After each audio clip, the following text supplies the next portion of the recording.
Good morning, good afternoon, good evening, depending on where you are in the world. My name's Shawn Donahue, and I'm the Chief Information Security Officer with K3 Technology. And just wanted to take a few minutes and create this video to talk about something that no doubt you're either aware of or are impacted by today, Friday, July 19th, 2024, and that is the Crowdstrike-related outage. So I'm sure you probably heard about it on the news.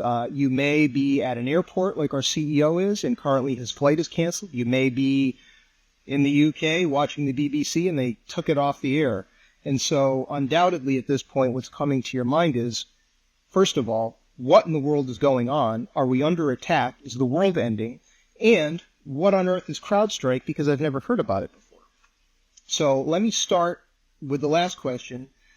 What is Crowdstrike? So Crowdstrike is one of the industry-leading endpoint detection and response products. So endpoint detection and response, where EDR is just a fancy term for a more advanced and more evolved form of antivirus. So it's a piece of antivirus, anti-malware, protective security software that is deployed to your computer to be able to detect, prevent, neutralize, and recover from various types of threats, whether it's virus or malware, all sorts of nasty things that can happen to your computer. And consequently, this product, probably more than any other endpoint product on the market, next to Microsoft's own Defender, which of course is built into Windows, it has one of the largest footprints, one of the largest deployments in the world. We're talking internationally, we're talking across industries. So right now, this issue is impacting healthcare, it's impacting travel, it's impacting telecommunications, it's impacting government services. And quite frankly, at this point, we really don't even know the full scope of the impact. We don't know how long it's going to take for some of these services to recover, to come back online. So the impact and some of the things you may experience, we really don't know. So it may range from, I have an EHR application that is down and unavailable, so I can't treat patients. It could be I'm having isolated incidents or problems with Microsoft services like email or Teams or something else or something in Microsoft Azure. We really just don't know.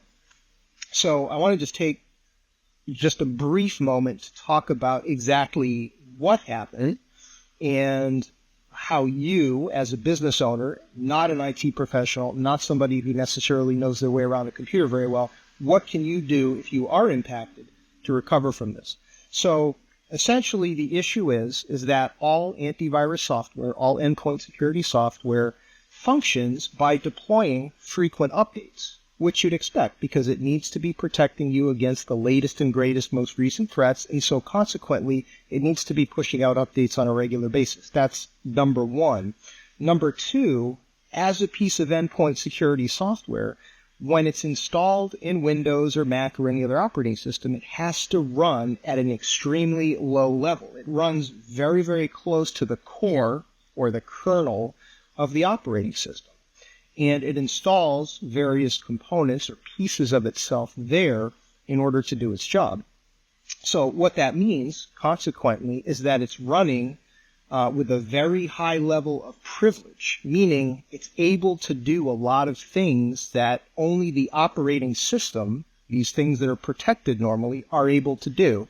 And it runs at a very high level of trust, meaning because in and of itself, it's a piece of security software, there aren't a lot of other checks and balances when there's a quality issue or some other defect in those low-level pieces of software that it installs. And so basically, those are the two things that came together to create this issue.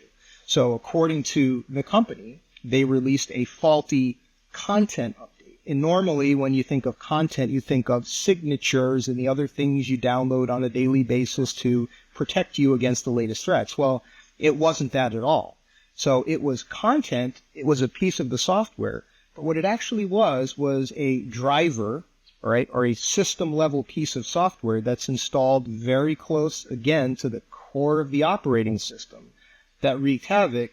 And the end result was Windows users across the globe, Windows machines, workstations, servers, you name it, entire services were brought to their knees, completely crippled, brought offline, and people were walking into the infamous blue screen of death. So if you're not familiar with it, if you've never seen it, the blue screen of death is when Microsoft Windows encounters an unrecoverable error, something that happens that's so bad that it can't continue to function. And so then it gives you the nice, what's now a powder blue screen. It used to be more of a dark blue screen, so they've lightened it up a little bit, and they have the nice little frowny face to tell you that, hey, something went wrong, it's really bad, and we can't fix it automatically, so now you have to do something. So that's everywhere right now. And according to the vendor, the only way to fix it is to have someone who is skilled with a computer boot into the operating system in a certain way, delete their files that they deployed by mistake so that you can get the operating system back up again so that you can now receive the ones that hopefully are not broken. So honestly, as an IT professional for many, many years, now in the security profession, I can tell you that's probably not something that is really accessible to the vast majority of small businesses, especially if you don't have an IT department. And even if you do, no doubt your IT department is absolutely swamped right now because this is the type of issue they can't fix remotely. They have to go to every single machine unless they have a remote console where they can actually access something earlier on. But they have to go to every single machine. They have to boot into this mode. They have to execute this process manually and get the machine back up. So even if you do have an IT department, no doubt they're swamps. No doubt they're going to be recovering this for a long time. And so, here at K3, first, I'm very relieved that we are not impacted by the CrowdStrike issue. We do not use CrowdStrike. None of our vendors at this point, none of the tools that we use to our knowledge at this point have been impacted by CrowdStrike. So, fortunately, our customers are in a good position from that standpoint. But if you're not that fortunate, and if you do use CrowdStrike, I wanted to let you know that we are a resource that's here for you. If you do need additional help, if you don't have an IT department and you're impacted, if you do have an IT department and you're impacted and you just need extra help, extra resources to be able to help get your systems back up and running, that's something we can absolutely provide help with. And the other thing, too, is, if you're using other services like Microsoft 365 or software as a service applications, other business applications, and they are impacted, just know that this is a global issue. It's being touted as the worst IT outage in history to date. And so just understand that whatever services you're using, if they are out, I'm sure they're working on it as hard and fast as they can to bring that back online to recover it.